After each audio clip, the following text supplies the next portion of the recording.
And so that if we had a current carrying wire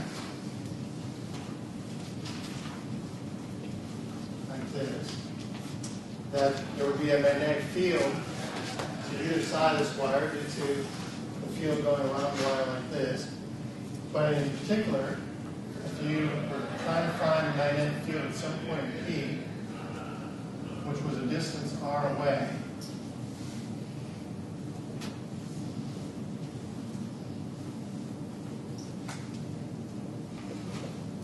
that magnetic field at that point would be equal to mu naught I over 4 pi r, where r was the closest perpendicular distance from that point to the line of action of that wire, times the cosine of theta 1, where theta 1 is the angle between the current direction and this end of the wire to that point. So it's this angle right here, where the current direction, and then if you're at this end of the wire, the first end of the wire, to point to that point would be that angle. Minus cosine theta 2, where theta 2 is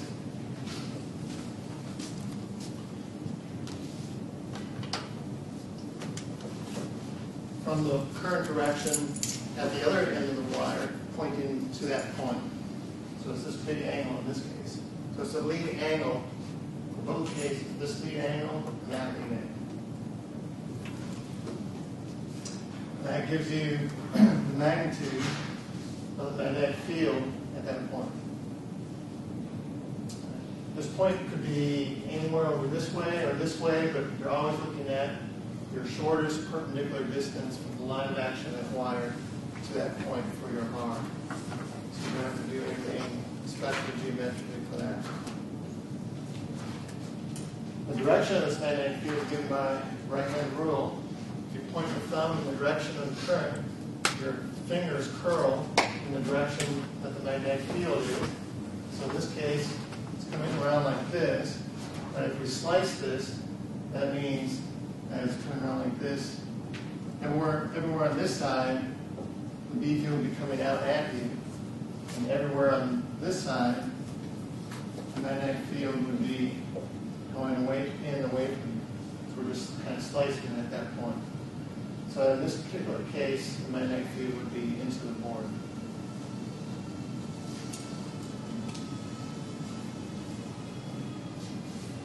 And one little corollary to all this. If you had a wire with a current, and you're looking at a point off the end of the wire, then the B field at that point is 0.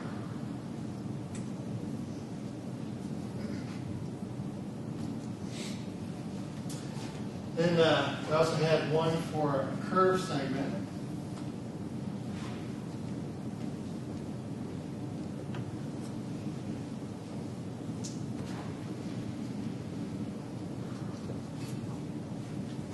We had a curved segment of angular extent theta, I, and radius r. The magnetic field at this point, P, is equal to mu naught I over 4 pi r. This r is the radius of that curvature, times theta. Theta is the angle in radians. Please do not put it in degrees. Theta is the angle in radians. You can put this in degrees if you wish, because when you take the cosine, those degrees are radians. It doesn't matter. You're going to get the cosine of something. But this one has to be in radians.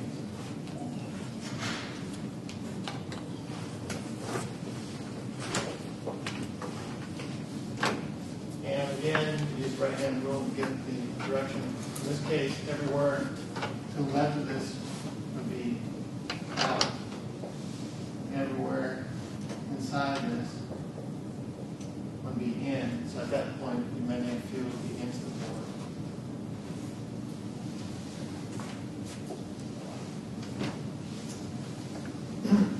That's pretty much it. Last week. I did have one little formula for the radius of a charged particle in the magnetic field, and that was from chapter 29, so we're just going to add that at the end. So, let's try this out. These most problems will be a superposition of these results for curved or straight wire segment of current. So let's try this out on problem number 5.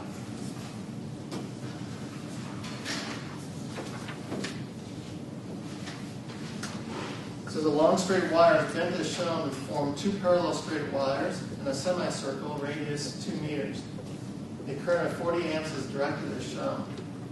What is the magnitude of the magnetic field at point C, the center of the circle on which the semicircle lies?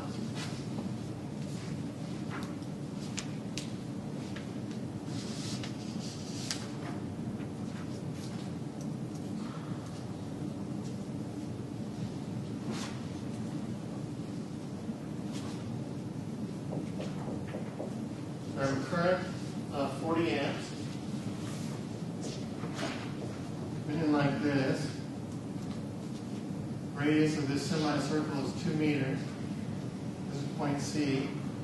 And this current just keeps on going around like that. And it's assumed that it goes infinitely far in this direction, left. So the question is, what's the magnetic field at the center point C? When I do this problem, what should I do?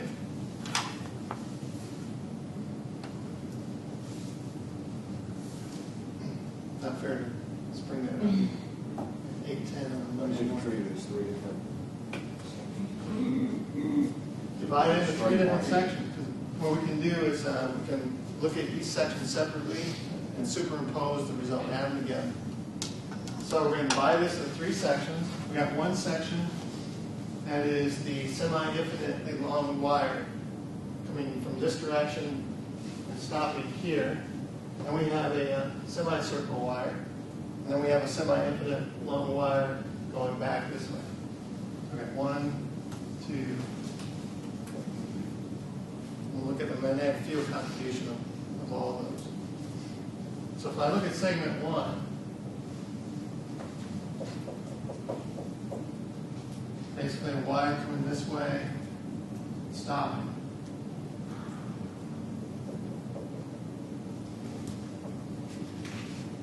And we want to find what's the magnetic field at some point C, like that. Well, this will be theta 1. This will be theta 2. Magnetic field 1 will be equal to mu naught I over 4 pi r times cosine theta 1 minus cosine theta 2. Question is, key question here, since we know what I is, and mu naught is a universal constant, which you should memorize, 4 pi times 10 to the minus 7. It might be on the mention page, but still should memorize it. We'll put it on your card. The key things here is to figure out what R is, figure out what theta 1 is, and figure out what theta 2 is. Okay. What is R in this case? So it's 2 meters. I wrote them with the same R here, but this was the radius of this semicircle, but it also is the pure perpendicular distance, shortest distance from that line of action, that line, to that point. So I didn't have to do any geometrical finagling. I'm just pure 2 meters from that line. So that is indeed R. What about theta 1? Theta 1 is the angle of the semi-infinite line way off to the left here.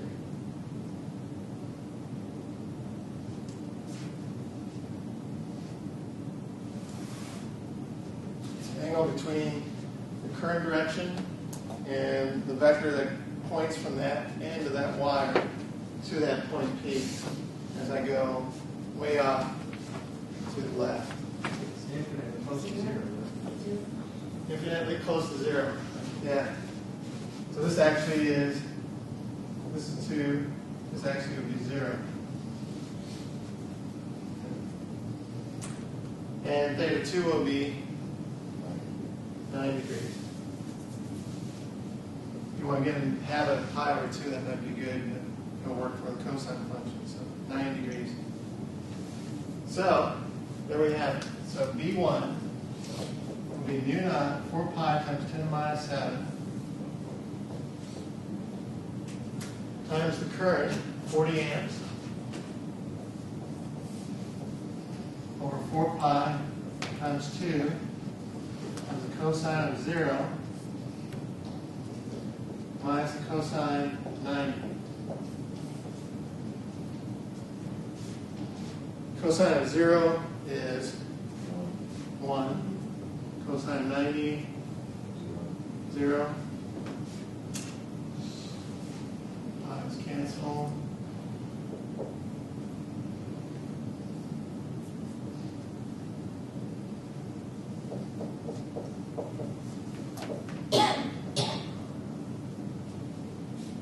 And over 2 times 10 to the minus 6 Tesla. Into or out of the page?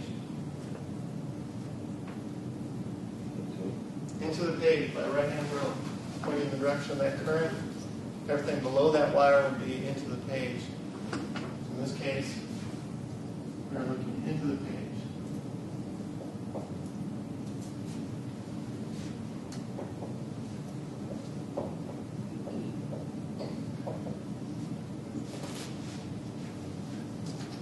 All right, so far it's good. Let's look at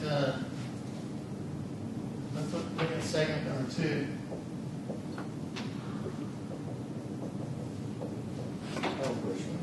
Yeah. Well, 1 and 3 cancel out because they're going in the opposite direction. That's a good question. The answer to that is, anybody got an answer to that? Will 1 and 3 cancel?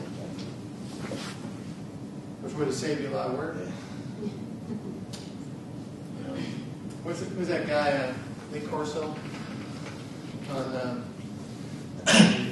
football Saturdays? He goes, "Not so fast, my friend. Not so fast, my friend." Can't say it like him. He got a lot more vigor. Well, if we look at it from segment 1, it's into the page. From segment 3, it's into the page. So they're both going to be into the page. So you can use double 1. But you will get a double one. Right? Because by symmetry, you could look at this thing from this side, or you could look at it from the back side. And if you look at it that way, there should be no difference in the result of magnitude for this segment that's going off to the left. So it should be twice the same. It should be exactly the same magnitude. So the addition of the two would be twice. So we'll prove that. Let's look at segment 2 first. Don't you want to be free? What's that? Did you need to write, do you want to be free? Yes. Let's look at 3 first. Just get that one out of the way. All right, if we look at 3, we're going to go from this point to semi-infinitely in that direction. So I would say that D3 is equal to mu naught I over 4 pi r cosine theta 1 minus cosine theta 2. So this is 4 pi times 10 to the minus 7 times 40 amps over 4 pi times 2 cosine theta 1 will be 9 degrees. Theta 1 will be this angle right here. minus cosine of theta 2. Theta 2 will be maybe 180. 180 degrees. Theta 2 is from the direction of this current, if I look at some end over here, and the vector that comes back, it's the lead angle, will be 180 degrees if I go infinitely long in this direction.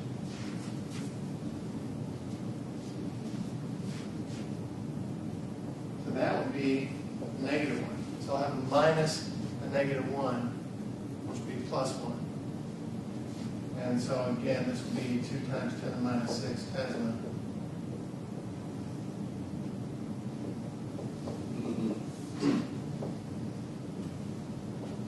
Into the page.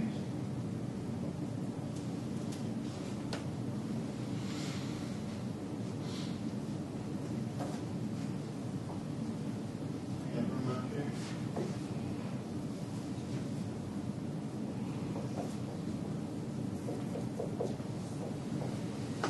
Segment number 2, the curve segment, has mu naught I over 4 pi r times theta, where the theta is the angle in radians. So that's going to be 4 pi times 10 to the minus 7 times 40 over 4 pi. R is the radius of that curvature, which is 2 meters, times theta, which is pi.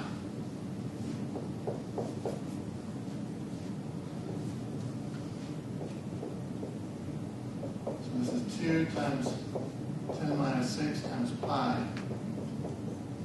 or 6.28 times 10 to the minus 6 Tesla.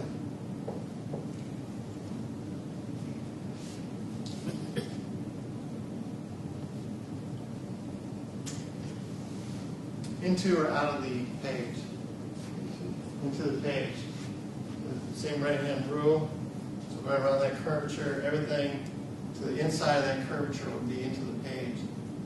And everything to the outside of that curvature would be out of the page. So since we're inside, this would be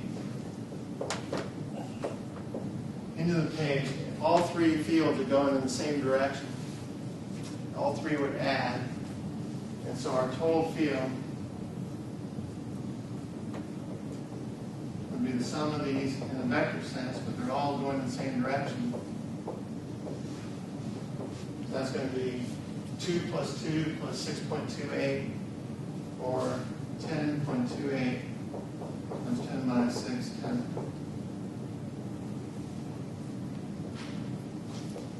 Into the page. 10 microtesla.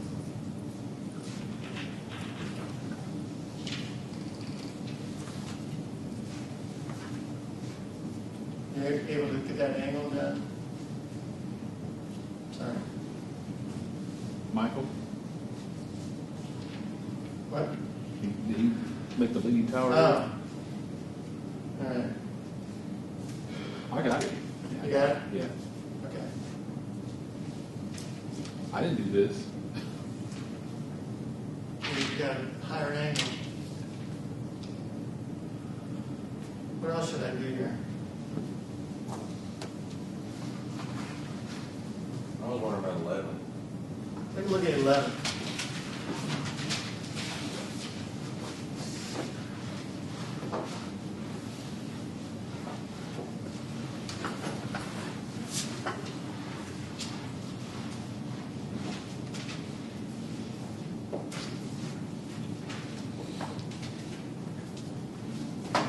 It says in the figure, if A is equal to 2 centimeters, B is equal to B 4 centimeters, and I is equal to 2 amps, what's the magnitude of the magnetic field at point P?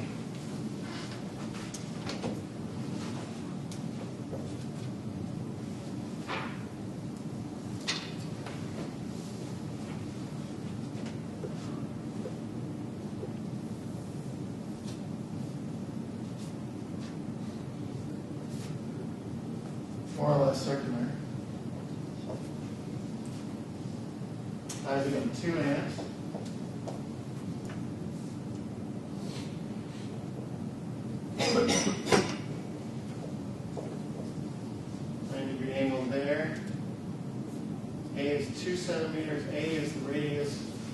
of this curvature.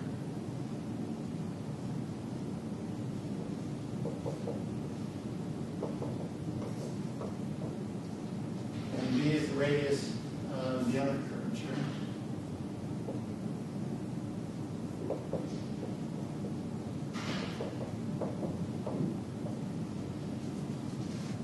And we want to find the magnitude of the magnetic field at point P. Well, several segments on this one. Right, we start here. We got this linear segment right there. Call it segment 1. We got this curved segment here, 2. We've got a linear segment here, 3. And we've got this curved segment here, 4. If we start with segment number 1,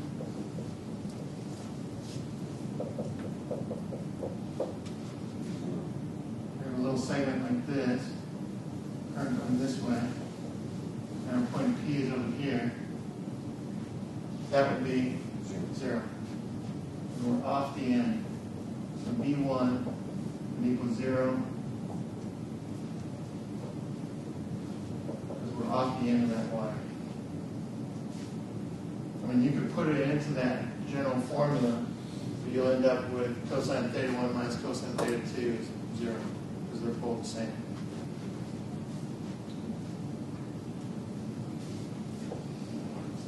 We look at segment number 2, which is this curved segment here.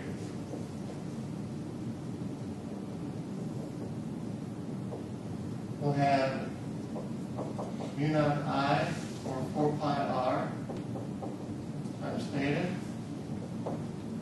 But in this case, mu naught is our universal constant, 4 pi times 10 to the minus 7. I is 2 amps.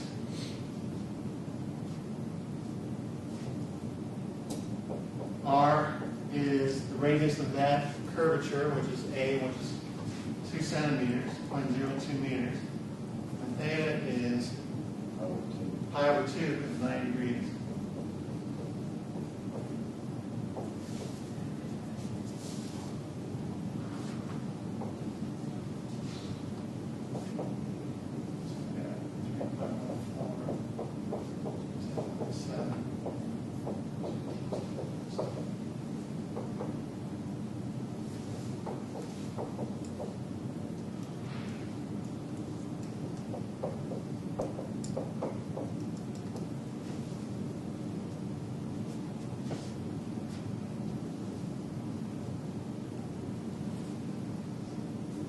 Good.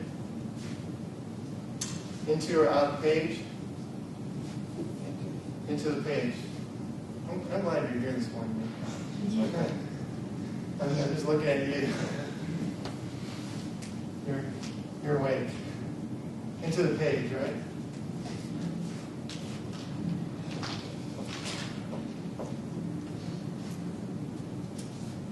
Okay. So we have 0 into the page. We've got this third segment here, which is, I'm going to look at somebody else, 0.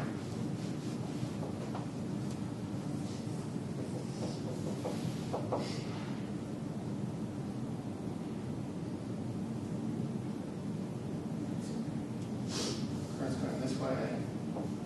Point P is down here. Still off the end. And B3 is equal to 0.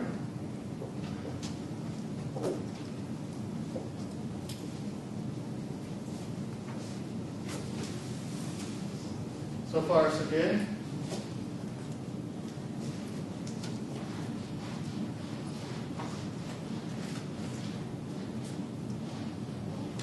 Let's look at segment 4.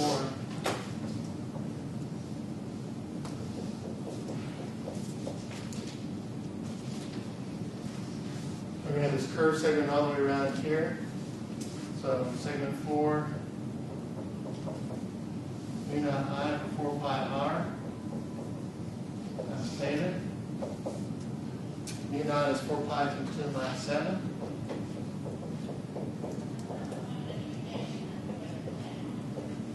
I is 2 amps. R is the radius of that curvature, which is 4 centimeters, 0.04, and theta is 3 pi over 2.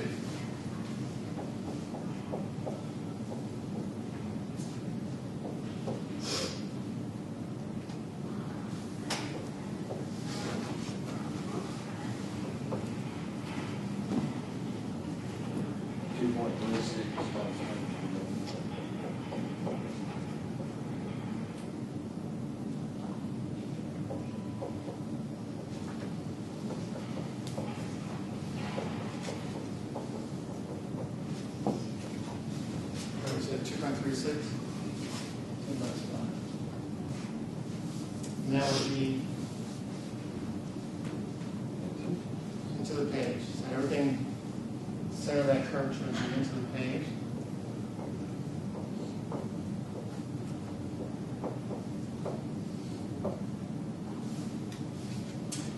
So, we've got 4 fields. We can add them, superimpose them, add them together. We got one that's 0, 1.5 to the 10 minus 5 Tesla into the page, 0, 2.36 to the 10 minus 5 into the page. They're both in the same direction. Just add those two together. So our total field is going to be 0 plus 1.57 times 10 minus 5 plus 0 plus 2.36 times 10 minus 5. 3.93 times 10 minus 5 Tesla.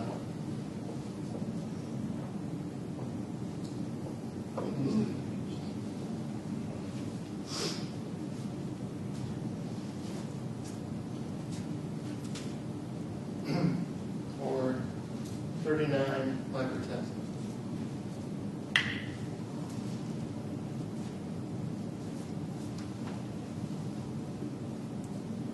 Not too bad, huh? If you've got those, the formulas down for the straight line segments and the curved line segments. Got the right hand rule down.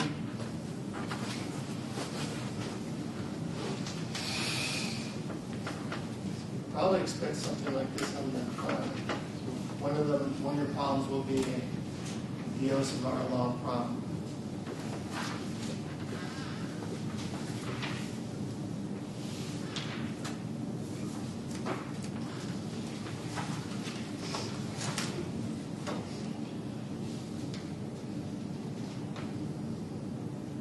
Anything else look interesting, or are you ready for something slightly new?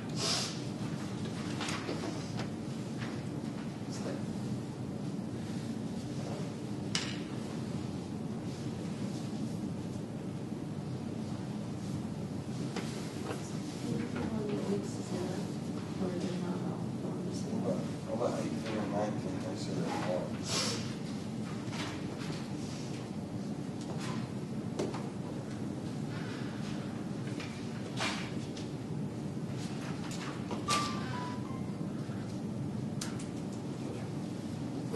Yeah, let's take a look at.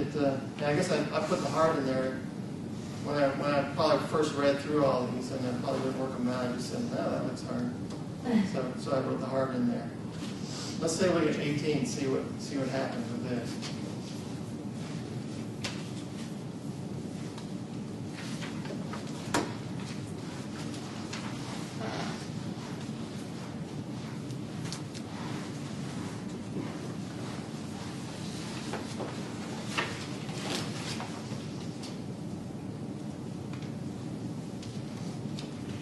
The wire carries a current of 20 amps along the y-axis from y equals 9 centimeters to y equals 16 centimeters. What is the magnitude of the resultant magnetic field at a point x equals 12 centimeters on the x-axis?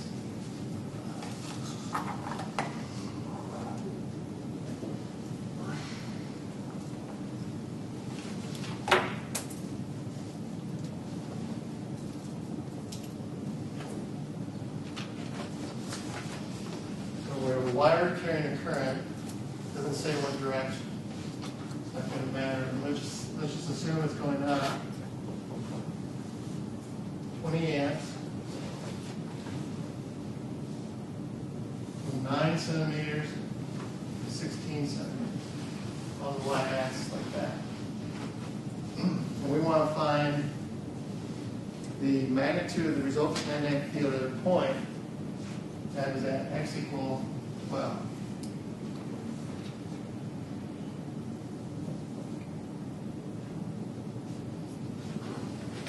Yeah, I think the reason that's hard is because of the geometry involved.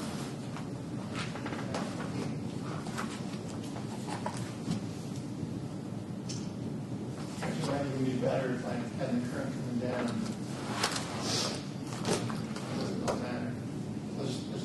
Well, let's do it that way. Give me a smaller angle to look here. And the current coming down. Just look for the magnitude angle. All right, so we have this wire segment, and we know from our formula that magnetic field will equal mu naught I over 4 pi r cosine theta 1 minus cosine theta 2 for a wire carrying a segment like this. R, what is R in this case? 12, yes. Nothing fancy there. Here's the line of action of our current. The closest distance, the closest, shortest perpendicular distance from the point to that line of action of that wire is R. So R indeed is just this distance right here. It's pure distance of 12 centimeters.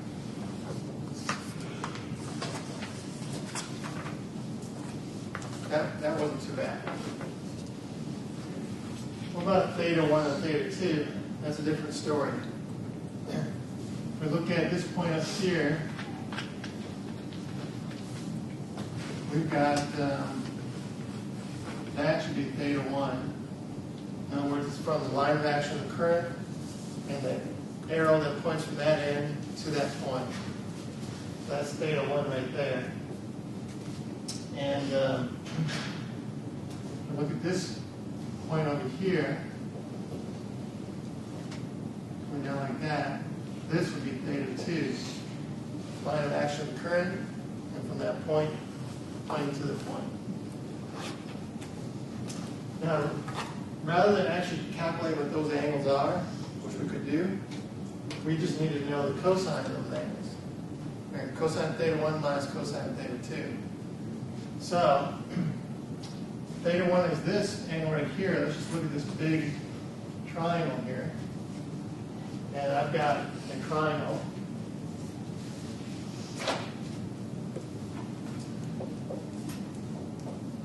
It looks like this, with this being theta 1. It's a 3, 4, 5 triangle, right? So, cosine theta 1 will equal 4/5.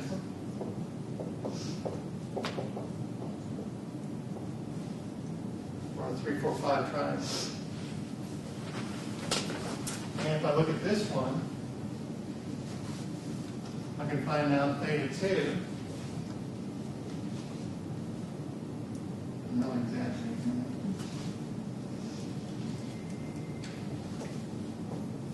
Because that is,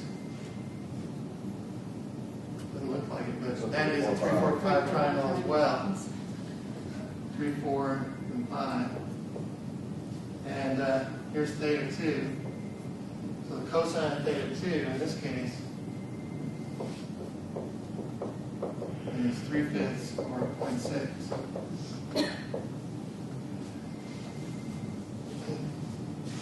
I'm so glad I switched the direction of my current.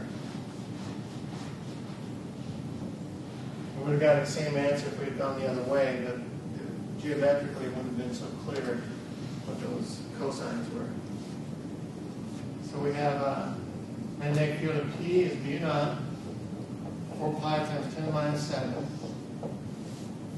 times the current, which is 20 amps, over 4 pi times shortest distance, R, which is 12 centimeters or 0.12 meters, times the cosine of theta 1, which we found to be 0.8, minus the cosine of theta 2, which is 0.6. All pi's cancel out. And 2 times 10 minus 6, or 0.12 times 0.2.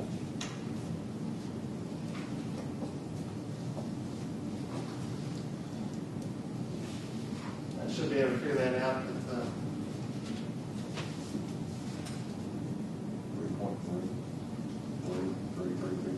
I was thinking next Can I say negative 6? How many threes? Yeah, mine's.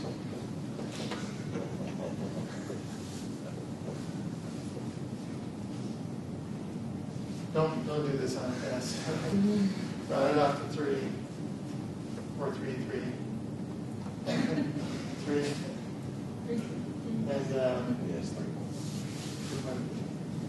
and that would be I guess direction was an automatic. What would be the direction then? It'd be out the way we've drawn it, and coming out. So.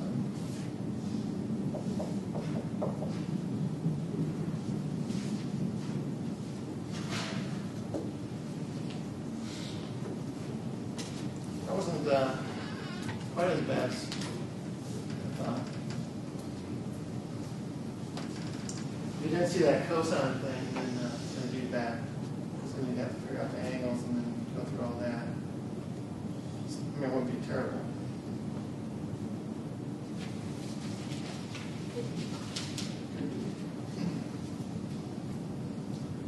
Okay, let's take a look at something, like I said, slightly bigger, a little bit different, almost the same.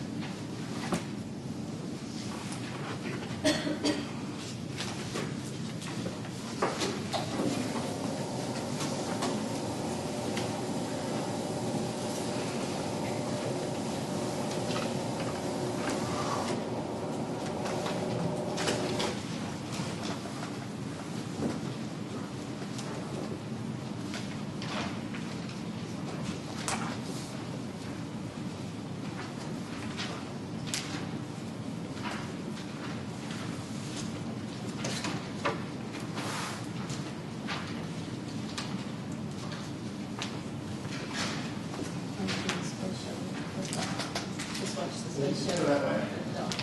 That was pretty cool. Right there. Yeah. Night one. Why do they take off at night? They said that they can see better. The pilots prefer night launches because they can see better. But you can't see the foam coming out as easily. I mean, they're showing that video, and you couldn't see whether the foam was coming on. The pilots prefer. Ampere's law. In cases of extreme symmetry, we can use Ampere's law instead of the Biot-Savart law. If you actually were having to do the integrals, then you'd be much more happy using Ampere's law as opposed to the Biot-Savart law. Even though we've used the Biot-Savart law, we've come up with some really nice, simple results that we can apply. But we had to go through some difficult integrals in order to get there. Here's Ampere's law. In cases of extreme symmetry, it is true that the integral of the B field out over some path is equal to a constant mu naught, our same mu naught, 4 pi times 10 minus 7, times the current enclosed by that path. So what it's saying is taking some closed path, the B field, the magnetic field that is integrated along that closed path, along that direction, is equal to a constant times the current that path encloses. If that path doesn't enclose any current, then there's no B field due to that area of space. So line integral about a closed path is equal to a constant times the current that flows through that closed path.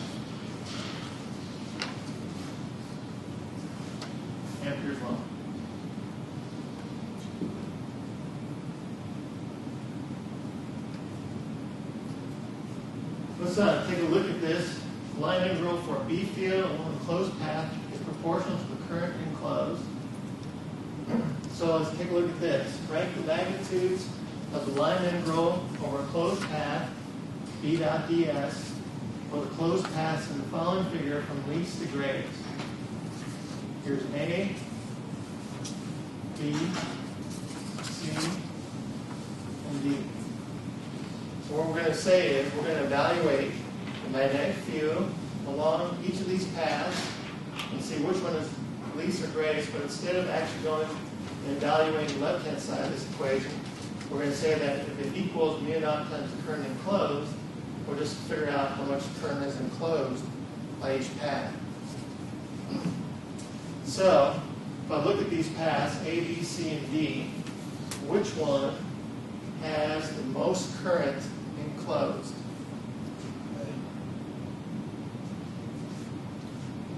If I look at A, I definitely have a lot of current there. I've got 6 amps coming out towards you, and 2 amps going in away from you. When we evaluate this, that comes out as 4 amps. So opposite direction means mitigates it. So that's going to be 4 amps. C has 6 amps. C actually encloses the most current. So the magnetic field along that path will be the greatest. C is first. A is second. B has 1 amp enclosed total into the board. So that would be third, and then of course D would be 0.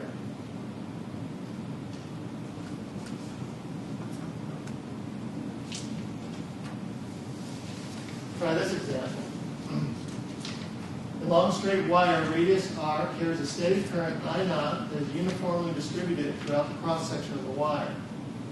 Calculate the magnetic field at distance r away from the center of the wire in the regions where r is less than the radius of the wire and where r is greater than the radius of the wire. So we're going to look at the B field inside the wire and outside the wire.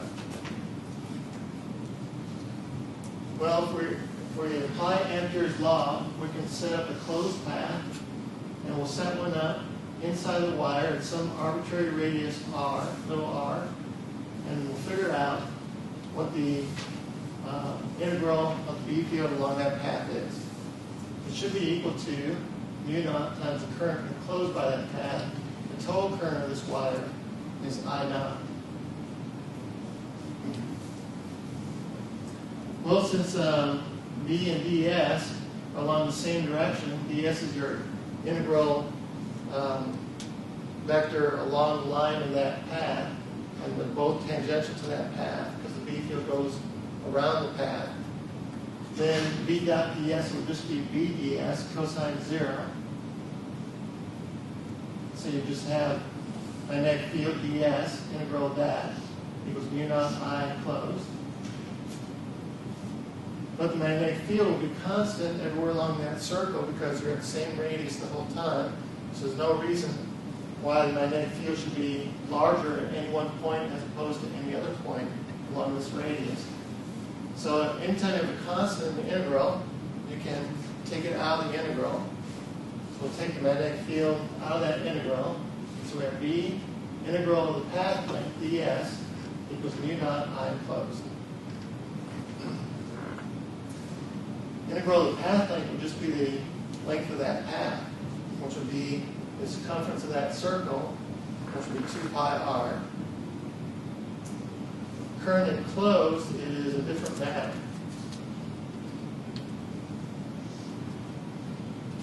We need to find the current enclosed. We know that the total current of this wire is I naught. But the current enclosed by this smaller circle will be a fractional part of that. In fact, the fractional part will be the ratio of this area to the larger area times I naught. In other words, if the current is uniformly distributed along that cross-sectional area, then how much current you actually have in a smaller area is fractional to your total current. So we'll say that the current enclosed by this path will be equal to pi r squared, little r squared, over pi big R squared times the total current through the whole wire. Just the fractional part, depending on how much area we got. And line integral is equal to 2 pi, so we have magnetic field times 2 pi r, mu naught, fractional current, pi little r squared over pi big R squared, pi naught. When the r's cancel out, pi's cancel out on the right. Solve this for the magnetic field. We have the magnetic field is equal to mu naught, I naught over 2 pi big R squared, big R is the actual radius of the wire, times R, where R is a variable. That's how far away from the center of the wire you are when you're looking for the B field. So this is a variable, it's just a linear variable, a constant, times R.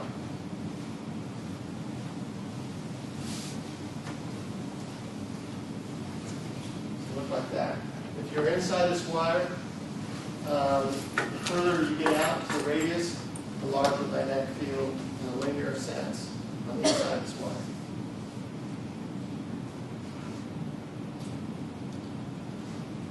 What about outside the wire? We'll apply Ampere's law to some arbitrary radius outside this wire, a radius r. Now that I enclosed is much easier, it's simply I naught. No matter how far outside you go, you're going to still enclose the same amount of current no matter what. And in this case, Ampere's law, everything on the left-hand side would be the same kind of thinking, that the B field would be constant, B dot ds would be in the same direction. So you're going to have B times the circumference of that circle, 2 pi r, equals mu naught times I naught. Outside the wire, the magnetic field B is equal to mu naught I naught over 2 pi r, which is the result we got from the Biot R law for infinitely long wire. So they're the same. This is a very nice result. Basically saying if you have an infinitely long wire, the magnetic field, the distance r away, is mu naught I over 2 pi r. How often are you going to have an infinitely long wire? Not too often. But if you have any wire and you're relatively close to the wire, then as far as it may be concerned, it could be, you could look at it as almost being infinite. It would be a good approximation. If you have a wire and you're relatively close to that wire, then you treat it like an infinite long wire. Because the outskirts contributions aren't going to be that great.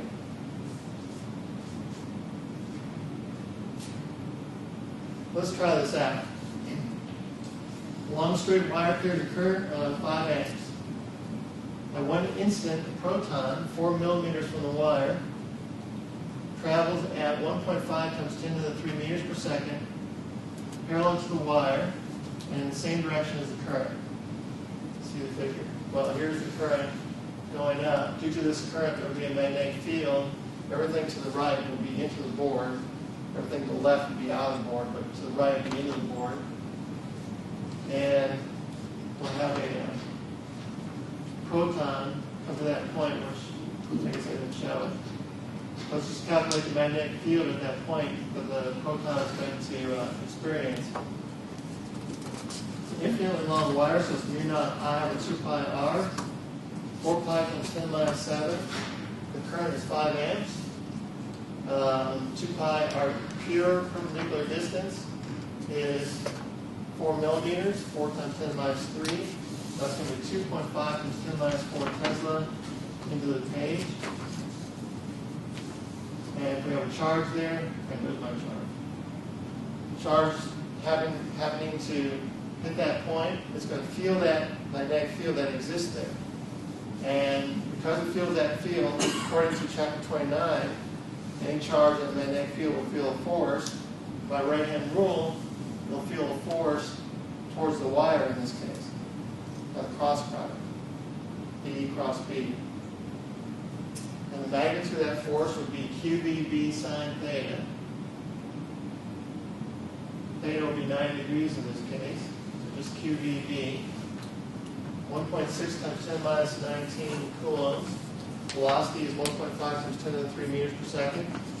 We calculate the magnetic field at that point to be 2.5 times 10 minus 4 Tesla. So it will feel a force of 6 times 10 minus 20 newtons towards the wire.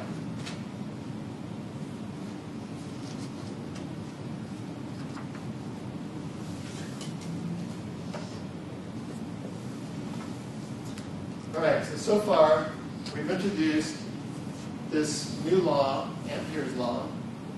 We've really only applied it to one case, which is a wire. The most important result is the result for an infinitely long wire, which says that your magnetic field is mu naught I over 2 pi r for an infinitely long wire, at least the magnitude of that field, the distance r away.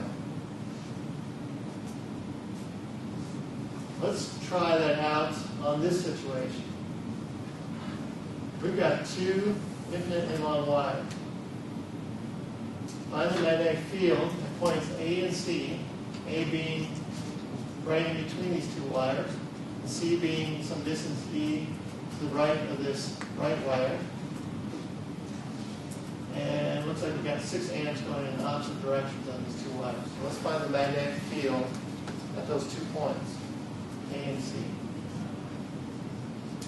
Well, if we look at what we're going to do is we're going to use the principle of superposition, which means we'll find the magnetic field due to each wire separately at each point, and then add them together vectorially from that point.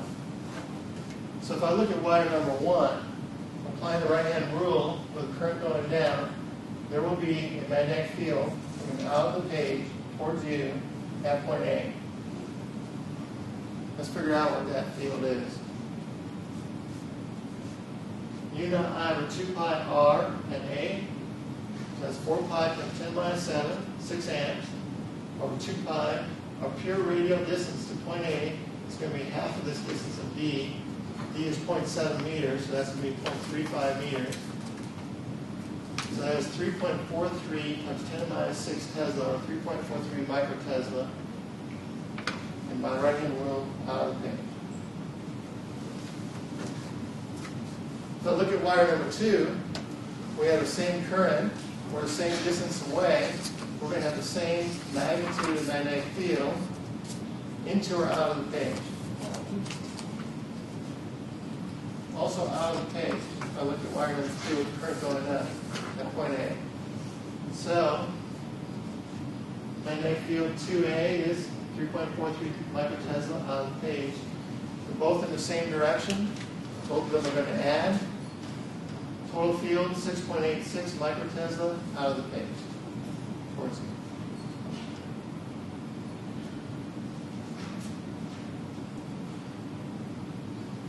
Let's look at point C.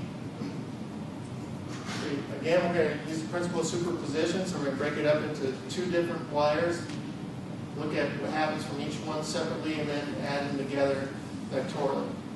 If I look at wire number 1, at point C there's going to be a magnetic field out of the page.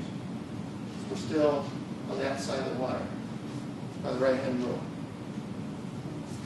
What is that magnitude? It's going to be mu naught I over 2 pi r, 4 pi times 10 minus 7, 6 amps, over 2 pi. Our radial distance to that point is going to be 2d. D was 0.7 meters, so that's going to be 1.4 meters. 0.857 microtesla out of the page by the right-hand rule. What about wire number 2? Into or out of the page? Into the page. So on that side, at point C, it's going to be into the page.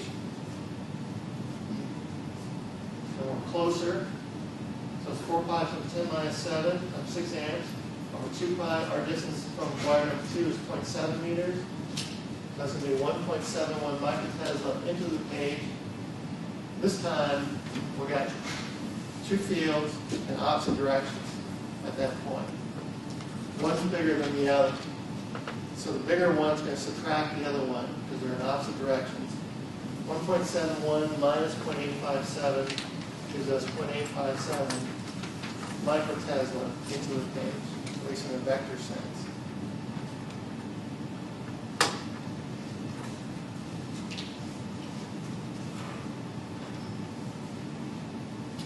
So far, so good?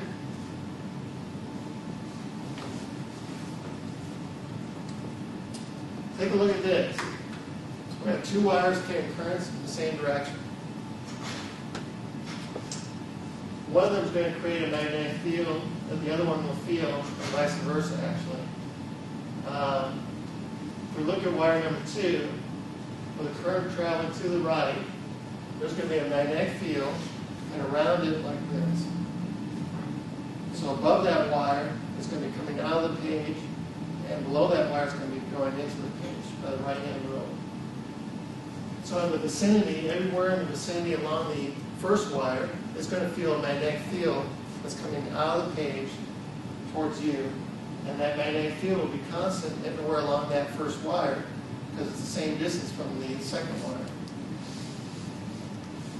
So there'll be a magnetic field on this first wire, and as the current going this way, the magnetic field will be coming out of the page towards you. The magnitude of that field will be mu naught current 2 over 2 pi d, where d is the distance from that second wire. And the direction will be perpendicular to wire number 1. In other words, wire number 1 has a current going this way. The field from wire number 2 is coming out towards you, 90-degree angle. But from chapter 29, there should be a force on that wire. And it'll be equal to ILB sine theta, which will be ILB sine 90 degrees, which will just be ILB. So it's going to be a magnetic field, mu naught I2 over 2 pi d, times current, I1, times L, which is the length of this wire. And we can say that the force on that wire is mu naught current 2 times current 1 times the length of the wire over 2 pi d, where d is the distance separating the wire.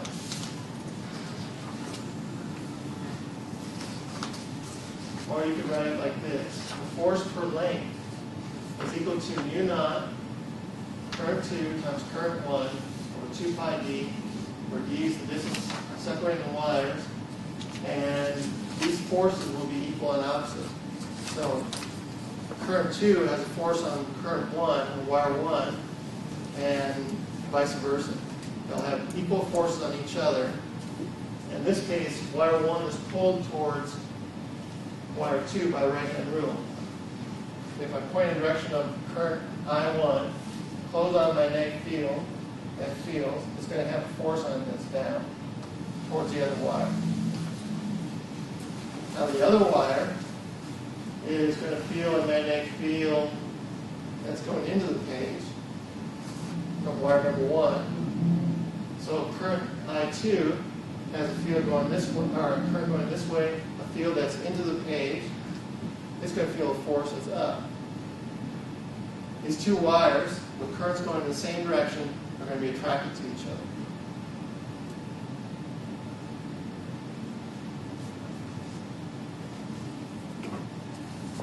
Force is equal and opposite. Force per length is given by this. Currents in the same direction attract, and currents in the opposite direction repel. So if you have two current carrying wires in the same direction, they attract, and if we were to reverse the direction, they would repel, push apart. Just the opposite of charges.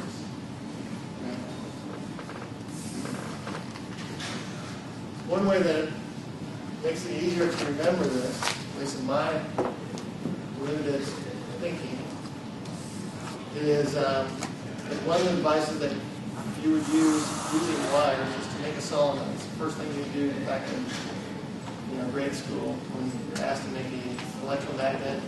Because that's what we did back in grade school. We took little nails and took wire and wrapped wire around the nails, and then we hooked it up to a DC battery, and then we picked up flames with it. We did that. Fun thing to do. So the first thing you do is you wrap a wire around something, and and make yourself a little solenoid. You can maybe call it that. We just call it nail with wire. But all the wire and each turn is basically having current going in the same direction, right? So if you run a current into that, then your solenoid stays put, right? Because all the windings are attracted to each other. They hold everything together. As opposed to, you know, if you wrap this up and all of a sudden everything was repelling, it would just kind of fall apart. Right?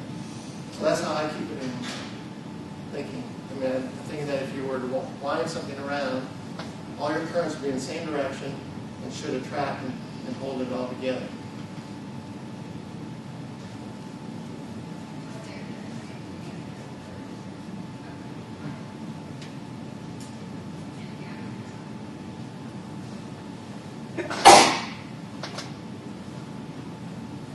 Let's take a look at this one.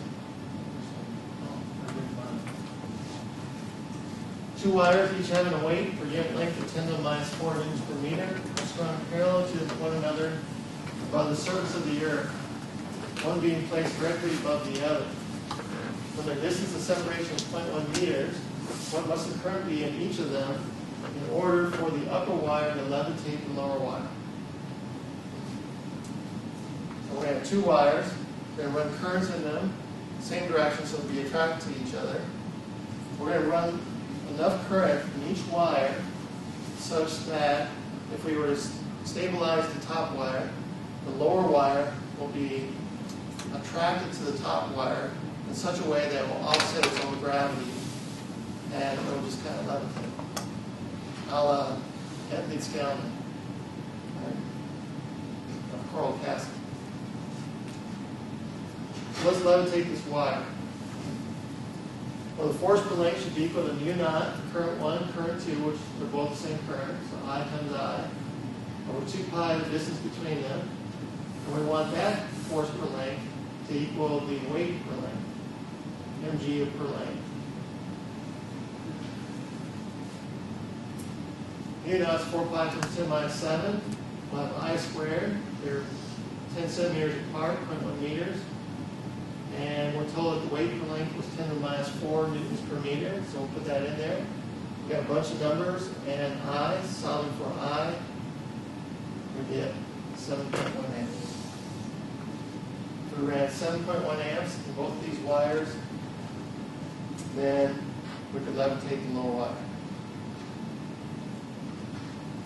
It would be a very unstable levitation because if we happen to push it just a little bit too high, then be attracted and come up towards the upper wire.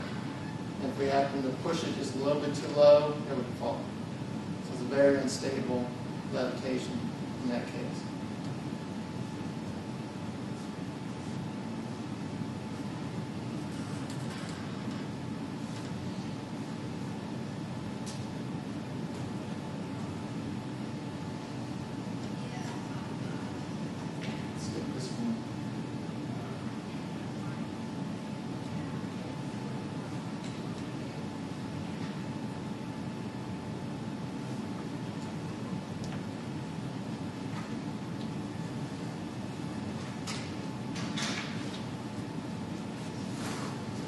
Alright, so far we've talked about Ampere's law. We came up with one solution of Ampere's law for a long wire. Very important result. Magnetic field due to a long wire is mu naught I over 2 pi r. And we've also applied that for two long wires next to each other and come up with the force between those two long wires. Well, let's try Ampere's law on something else. Let's calculate the magnetic field of a solenoid.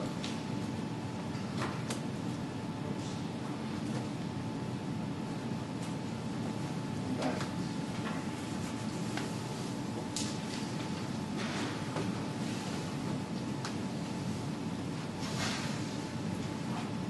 Let's calculate the magnetic field of a solenoid.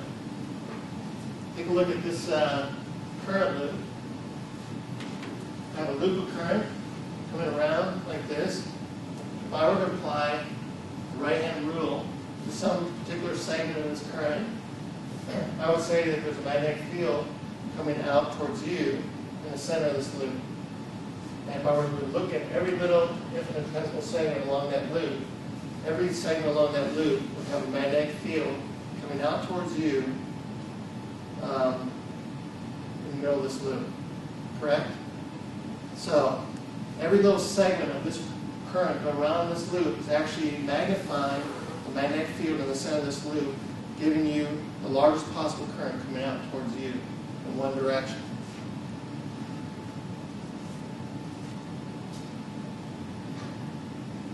So the loop intensifies the field at the center. You have a magnetic field at the center of this loop, and it's definitely in one direction. It sort of sets up a direction of the magnetic field like a little magnet. When you think about a magnet has a north and south pole, and you think of magnetic field emanating from the North Pole and coming into the South Pole. But in reality, even for a permanent magnet, those field lines don't end when they hit the magnet. You can think of them as continuing through in a continuous way from south to north. So they're coming out of the North Pole, coming in the South Pole. Here's a little loop that we're looking at. There's a magnetic field that's intensified in one direction, but it has magnetic field lines that would go out and come in. This little loop of current is like a little magnet. And in fact, on the smallest possible scale, your source of magnetic fields on a small scale are charges moving around the atom per se. If you have electrons moving around the atom, they're moving around like this, then you've got a magnetic field associated with that.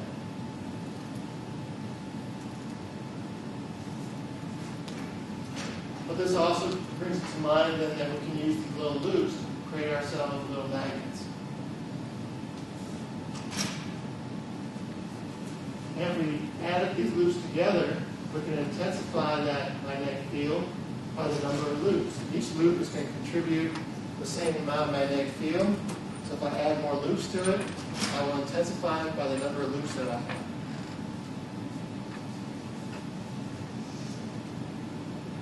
For a solenoid, which is this device where we have these loops all going in the same direction, each current going in the same direction. The magnetic field through the center of the solenoid is equal to our famous mu-naught constant, 4 pi times 10 minus 7, times little n, which is the number of turns per length for this device. It's the number of turns per length times the current in each turn. mu-naught little n I. The little n is the number of turns per length. The direction of this magnetic field would be given by another form of the right-hand rule. If you were to curl your fingers in the direction of the current in your solenoid, the thumb points in the direction of the magnetic field. Can't go wrong. Right? You curl your fingers in the direction of the current, your thumb points in the direction of the magnetic field.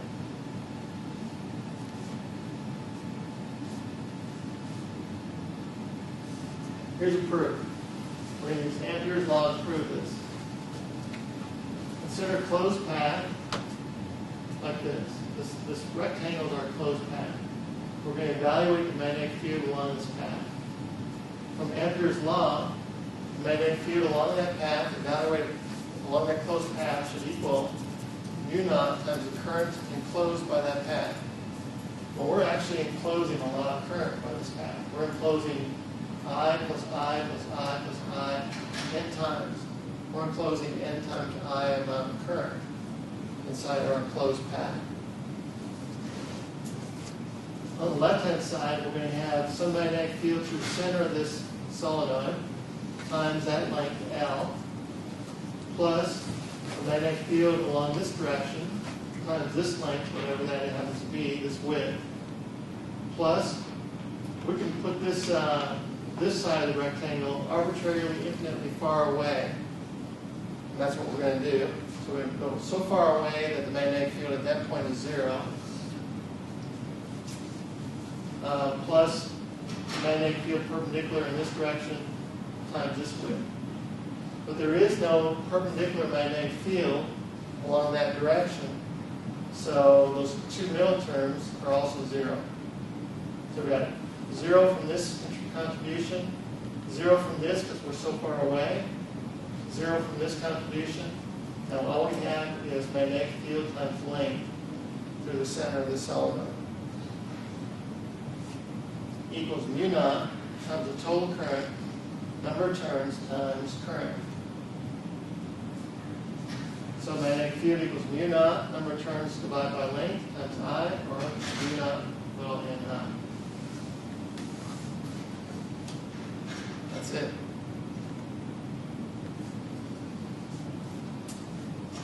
But important result. So that's a magnetic field through the center of a solenoid. Mu naught, number of turns per length, times I.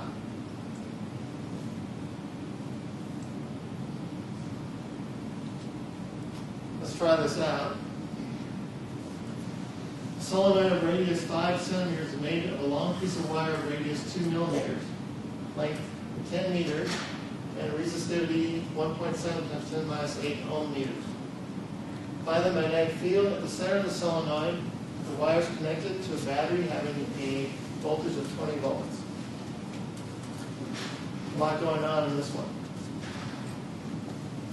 We're going to create a solenoid by taking a long piece of wire, 10 meters long. We're just going to wrap it around. So we need to know how long it's going to be if we wrap it around that way. Right, freeze it up that way. That's one thing we need to know. And we also need to find the resistance of this thing. Let's find the total resistance of the solenoid wire, which from chapter 27 would be resistivity times length of the cross-sectional area. Resistivity was 1.7 times 10 minus 8 ohm meters. For a total, it was 10 meters. And the radius was 0.2 millimeters, so the cross-sectional area would be pi r squared. So our total resistance is 1.35 times 10 minus 2 ohms for this wire. And if we put 20 volts on that resistance, we'll get a current by Ohm's law equal to voltage divided by resistance. 20 volts divided by 1.35 times 10 minus 2 is 1,478 amps.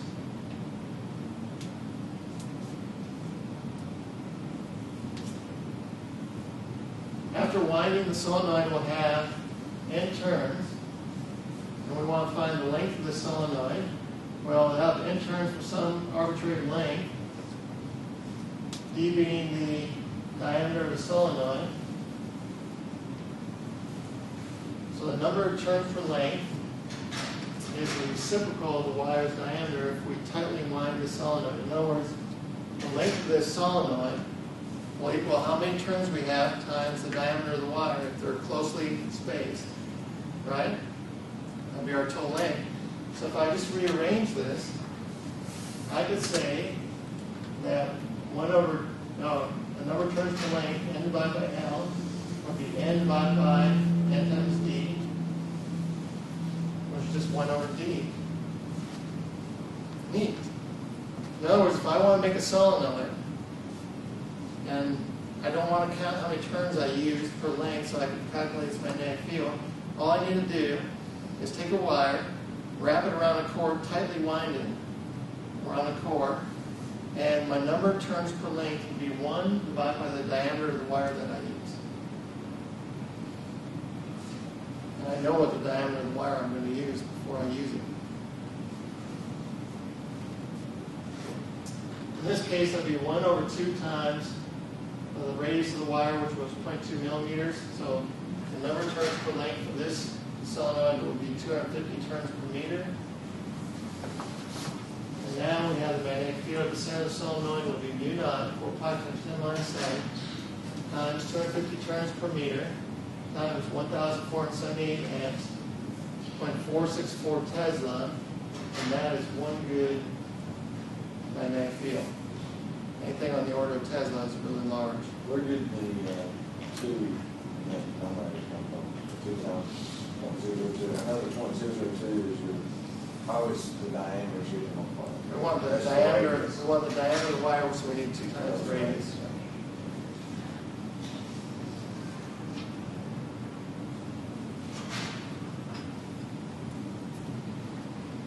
All right, so main results today are those 2 results for Ampere's law. For long wire, mu naught I over 2 pi r. For solenoid, mu naught little n times I, where little n is the number of turns per length. One last thing I want to add to you from this chapter that will get us going in the next chapter. And it's just introduced at the end of this chapter. It's a quick idea. And that is a thing called magnetic flux. You're well familiar with electric flux from chapters 24 and 25.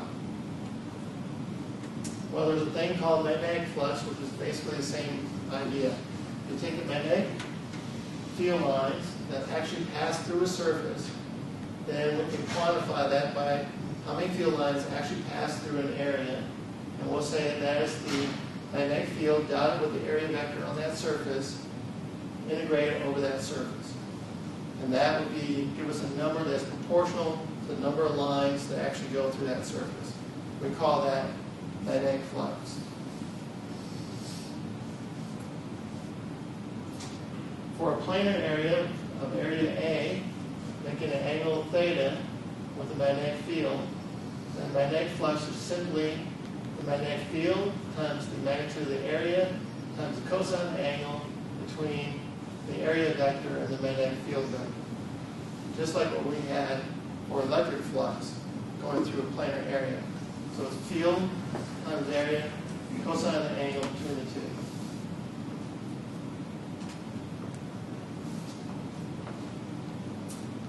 Magnetic flux is pretty interesting, and a lot of work's been done with it. So it actually has a unit. The unit of magnetic flux is a Tesla per meter squared, or Tesla times meter squared, or the Weber. The Weber.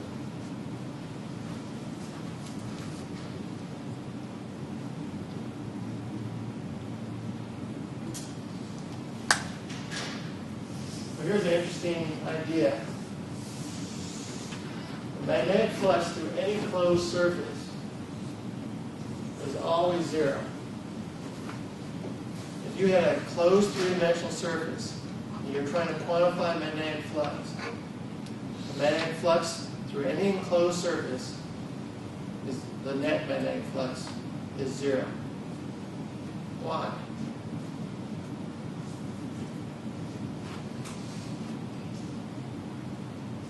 Because for every north pole, there's a south pole. If you have a magnetic field line, you have a north pole, you have a south pole. You cannot isolate a north pole by itself. If you could isolate a north pole by itself, then if you enclosed it by a surface, you would have a net amount of magnetic flux going out. But because for every north pole, there's a south pole, if you try to enclose the north pole, there's going to be a south pole of the same magnitude right there with it. So for every positive flux you have, there's negative flux. And so anytime you try to enclose a field-producing device, you're going to get 0 net flux because they both offset each other. You can't isolate one pole by itself. We've talked about this before. This is where I've discouraged you from going into this field of physics unless you want to just come in every day and punch in the clock and get your paycheck, which could be pretty nice. And then look for magnetic monopoles in the corner of the room somewhere. But yeah, I think after a while you get too bored. But this is Gauss's law and magnetism. In fact, there's no magnetic monopole, so it kind of looks like Gauss's law in electrodynamics, except here we have the integral over some surface of B dot dA on that surface is equal to nothing. It's not proportional to the charge enclosed, it's not proportional to the current enclosed. It's equal to 0 because you can't enclose any net flux. So it's equal to 0. But this is one of Maxwell's equations, Gauss's law of magnetism.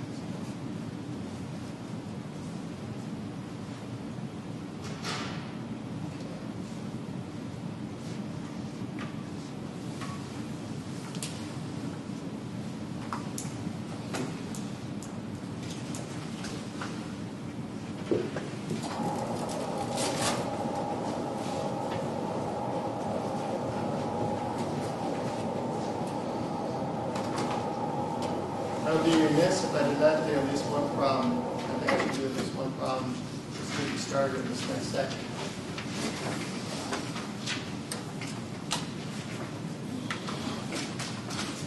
So, for instance, let's look at number 20.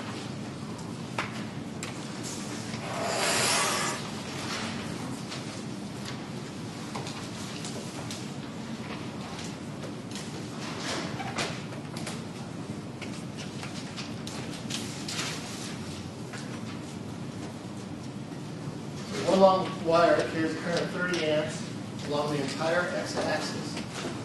The second long wire carries a current of 40 amps perpendicular to the xy plane, passing through the point 0, 4, 0.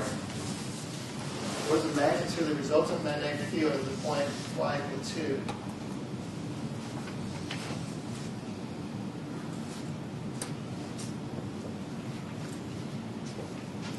Let's see what we have here. We've got one wire going along the entire x-axis. It's carrying a current that's called I1 that is equal to 30 amps.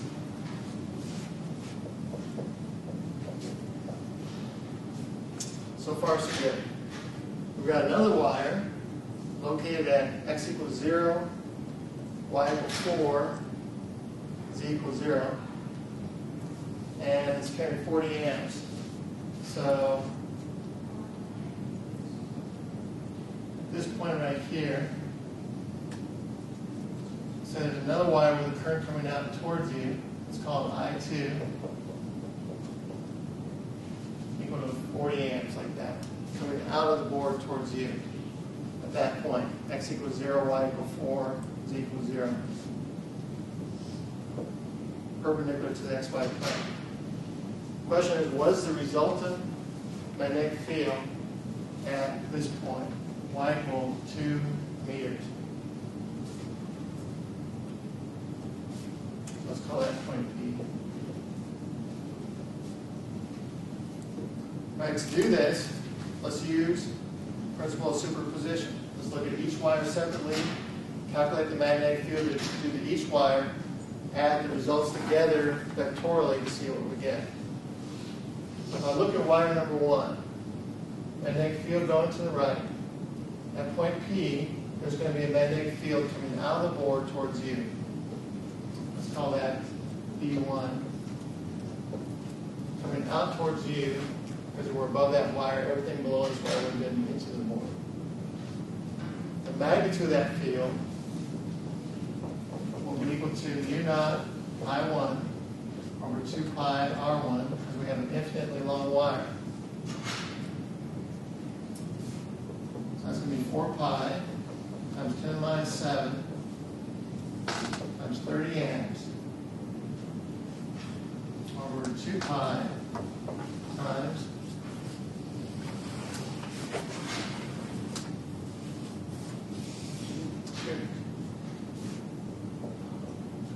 meters away. Ours is pure. It's pure distance away that we are from that wire. 2 meters. 4 pi's cancel. That's going to be 3 times 10 to the minus 6. The direction of that is going to be out of the page towards you.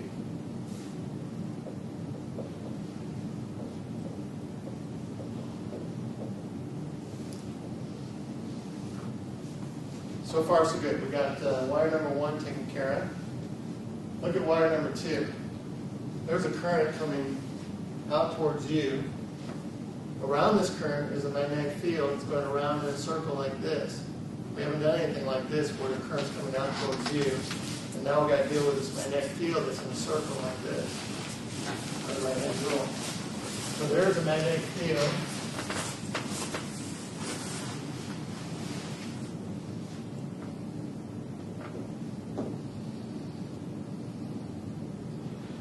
Going around like this. It's called B2. Correct? Yeah. All right, so at this particular point P that we're talking about, At that moment, it happened to be going in the x direction straight to the right, tangential to that circle. So at this point, it happens to be going this way. Let's call them B2 right there. To the right, tangential. The magnitude of that field will still be given by Ampere's law. So that one will be B2 is mu naught I2 over 2 pi R2. So that's 4 pi times 10 minus 7 times 40 amps over 2 pi. We're still just 2 meters away. The 4 pi's cancel. This would be 4 times 10 minus 6 Tesla. Not into or out of the page, but actually to the right.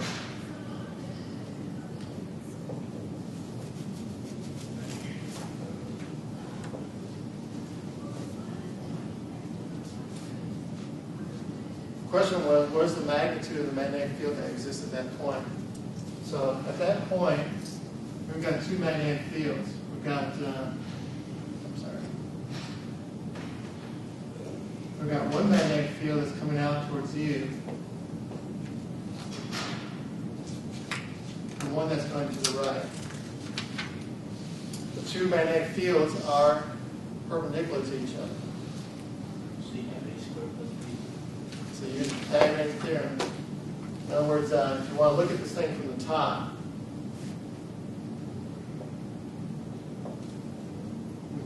you're looking at it from the top. It's going to look like this.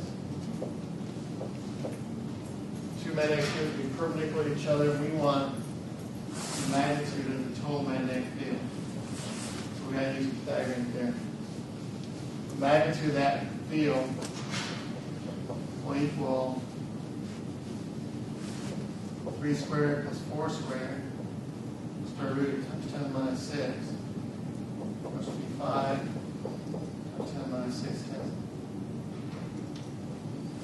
And if you go into an angle, some kind of angle like this, in the XZ plane. XZ plane.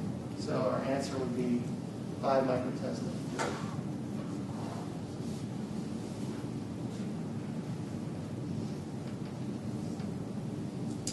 Get the flavor?